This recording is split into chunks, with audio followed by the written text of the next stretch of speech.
If you're a fan of old school bodybuilding, then make sure to check out Sups the Movie.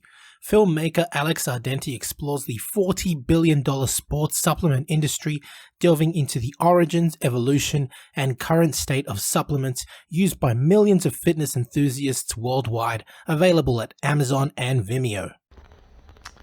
Hi everybody, Golden Era Bookworm here. Rue de la Force, I believe is what it's called in French. Let me close the window here. The Kings of Strength, a book written a long time ago by Edmond Desbonnet. And you may have heard of him on my discussions of Professor Attila, the light dumbbell system, Felice Napoli, and all these very old strongmen from the past that kind of kept the light dumbbell system alive, or basically revived it. And he actually apparently saw the classes of Hippolyte Triad, a very historical figure in physical culture and bodybuilding. I'm not going to get into that, but the point is that Kings of Strength was a very recent, this particular, of course, edition, the English edition, recently translated by the great David Chapman, great bodybuilding historian, truly someone I aspire and who motivates me. I'd love to be able to talk to him one day. I am trying. He actually had this Rue de la Force, which is the history of all strongmen from ancient times up to our own. This book, Rue de la Force, in French, translated. It goes online. I've seen it on eBay a few times for about $500 to $1,000. I would love to be able to one day acquire a copy if I'm that wealthy enough to spend on one book. But I bought myself this book online. I think it's available in the States for like $45. I got it including shipping for $60, and it was well worth it. Because I'm pretty sure the information inside is going to be fantastic. I haven't read it yet. I literally, as you can see, just opened it from the package sold by the Book Depository. And yeah, I mean, let's have a look. Here we have the mighty Apollon, who used to have apparently like, I don't know, 18 or 20 something inch arms. He was a bloody giant from France and didn't really know his strength. Later became some kind of an actor. But yeah, I can only imagine the amazing information that lies within. I'm just going to actually go through it myself and then show you some of the stuff inside while I read it, or while I look at it. So, here we have the table of contents, and as you can read, hopefully, maybe I should put the light on. Anyway, that's the table of contents. Don't mind my cat. It can be rather annoying. We can see that the first part is on physical strength in antiquity, then the Middle Ages, modern times, athletes of the 19th century, 20th century, the demigods of athletics. It's almost 500-page book, so interesting to say the least. Now, here is an actual book, a look at Desbonnet's School of Physical Culture. As I mentioned, Desbonnet was one of these guys that kept the light dumbbell system alive. And if memory serves me correctly, he actually saw or met Hippolyte Triad and saw his schools as well. I got to make sure that information is right. But you can see here the methods that were used back then with the light dumbbell system. So you got, this guy here, and unfortunately I can't get the angle right here, but you can see he's performing curls with the light dumbbells. Other people are performing stretches here, and others performing parallel bar dips, or what actually would be called the fulcrum push-up, actually. Stretches, running around, deep knee bends, the old-fashioned way, not squats flat-footed, but with the heels raised. Then you've got, of course, odd lifting, one-handed. Looks like it's got to do a one-handed snatch or clean. Globe barbells at the back with images, paintings, I would say, of strong men and all sorts of apparatus. Here's a Roman column even. Wow, I recognize that. A Roman column and I'd have to have a look. Cables, machines, all sorts of contraptions and things here. So that's just showing you. It's from 1889, mind you, in France, right? So that school, if it was still around, would be about 100 and let me do my math. 13 years old. 113 years old? No, what am I talking about? 133 years old. 133 years ago. I mean, we're talking almost 1.5 centuries ago. And of course, that's what the point of this book, that it shows you how old physical culture and bodybuilding truly is. So the book is obviously going through some very interesting personalities, some that I've heard of, like Johann Karl from Eckenberg. Although he looks just like any old Victorian guy, he's doing all these feats of strength, as you can see on the Roman column. He's doing some platform lifts, withstanding the pull of a horse, and all sorts of things. And of course, not just strong men, but for you female iron aficionados out there, there were strong women back there too, of course, from 1800s. This image, this girl's getting bricks or something slammed on her chest. She's withholding 4 men who are shooting, and God knows what else. It's amazing stuff. Physical culture, the history of it is just fascinating.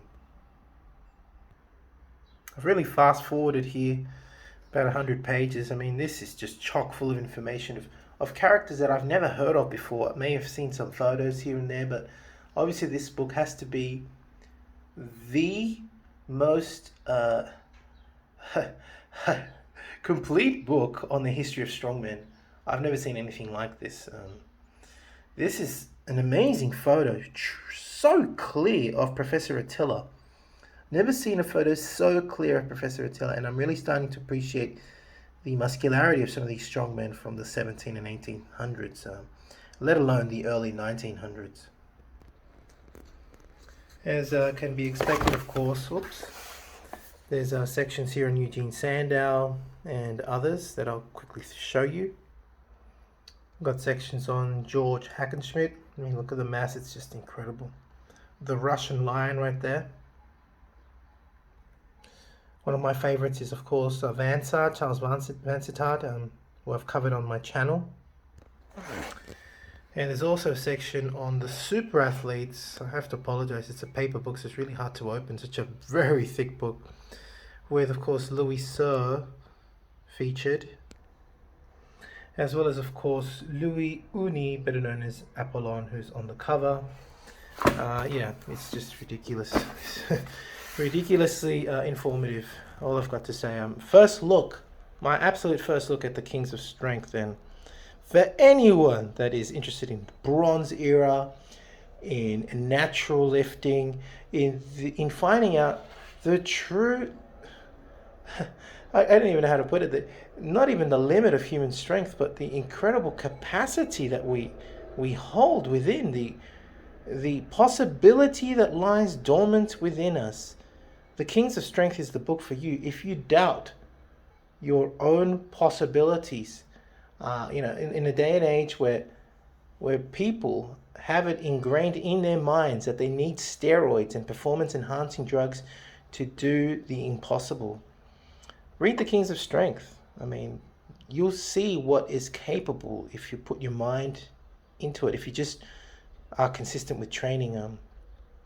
I've had recent discussions with many natural bodybuilders, and all I know is that the longer you train, you start realizing that your capabilities grow and grow more than you ever thought they would. And in many ways, it's that kind of practice to me is truly respecting these Kings of Strength that achieved incredible feats in a time that had no gyms and very little equipment, the modern comforts that we have nowadays. The Kings of Strength.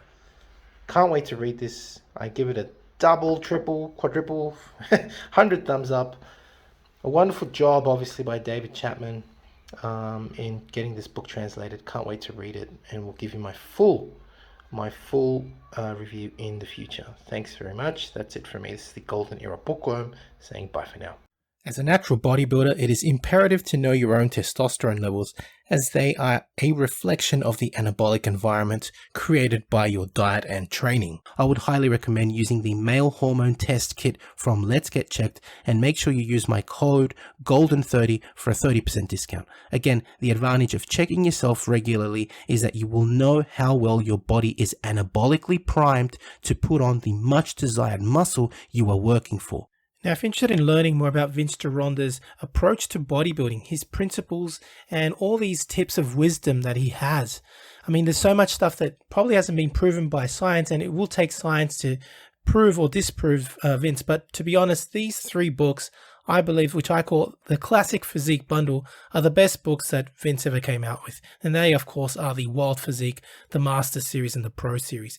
Have a look at it this way. The Wild Physique, I believe, is like the ABCs of Vince Gironda's principles to bodybuilding. He teaches you the exercises and his principles, but how do you put them together? Well, the Master Series is a 14-month program of using all of these principles, all of the diets that Vince came out with, all of the exercises, and believe me, it's a brilliant program. Many people have used it. I know personally a lot of bodybuilders that have actually used it and made fantastic results with it. And of course, the Pro Series was a book that he came out with later on, specially targeted for getting into competition. It's just these 3 books, as I call it, the Classic Physique Bundle, Vince's best work, and available, of course, at www.goldenerabookworm.com. Now, the Pro Series of Bodybuilding, which was targeted for professional bodybuilders, contains 6 programs, each of which go for 2 months each. So it's a whole year, again, in preparation for competition.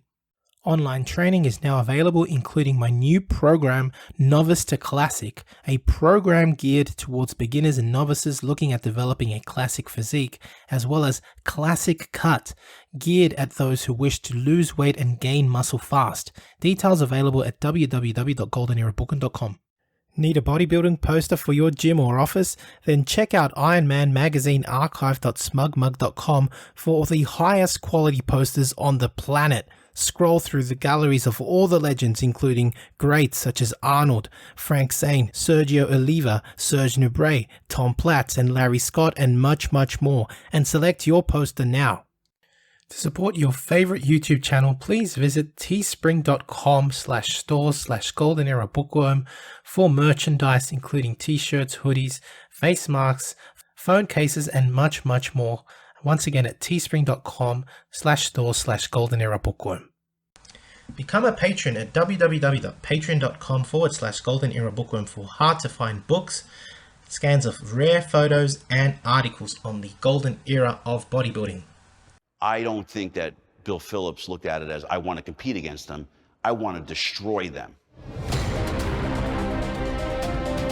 If they pass legislation basically making any type of food supplement a prescription item, that would be the end, the death of the entire food supplement industry. Take your vitamin pill now. In the 1960s, the sports supplement industry was barely emerging. I think the reason why Joe Weider was so successful was he had Arnold on his side. He wasn't selling supplements. He was in the dream business. Joe Weider was a marketing genius. People would say the promotions or the endorsements back then were cheesy. To me, it wasn't. I loved it. Fitness was taking off. You know, fitness became cool. You had a lot of readers that wanted to be like the stars that they idolized. Bill's strength is his marketing savvy. He's a marketing genius. Got it. It's only vitamin. The right of American citizens to have free access to dietary supplements of their choice. Consult your physician. You might as well consult the next guy you meet on the street. They don't know a damn thing about vitamins and nutrition. The dietary supplement industry became the #2 most regulated industry. Nuclear, dietary supplements, pharmaceutical. We're more regulated than drugs. They come in and you need to allow the FDA. They have jurisdiction. The enforcement is kind of the questionable side of it, and how do they really get a handle on this monster? A lot of people tell me that the dietary supplement industry is completely unregulated. It's the wild, wild west out there. It's a free-for-all. That could not be further from the truth. A dietary supplement is not allowed to have a side effect. I always say that pharmaceutical has to have a minimum of 100 side effects in order for it to be a drug. And now, it's a $40 billion industry and growing. That's the really interesting thing, is the cast of characters from the 80s, when it was kind of iffy, to now when it's a lot more legitimate. They made it sound cutting edge, revolutionary, and different, and I want that. That's cool.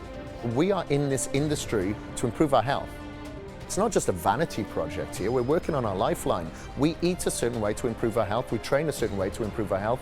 Supplements are just that. They supplement your work, your graft, your nutrition. They demonize dietary supplements, but they say all you need is real food. Well, what's a real food? They pump you up and get you hard, stronger, faster, bigger. Doc, I want to take this weight gain. I want to take this pre-workout. Doctor's, no way. That stuff, we don't know what's in that. It could be, no way. I'm not going to give you, it's going to kill the industry, bottom line. So I must have drank so much protein powder from age 15 to 18 that my head was going to explode. I believed in metrics so much that I would probably punch somebody in the face if they tried to take it away from me.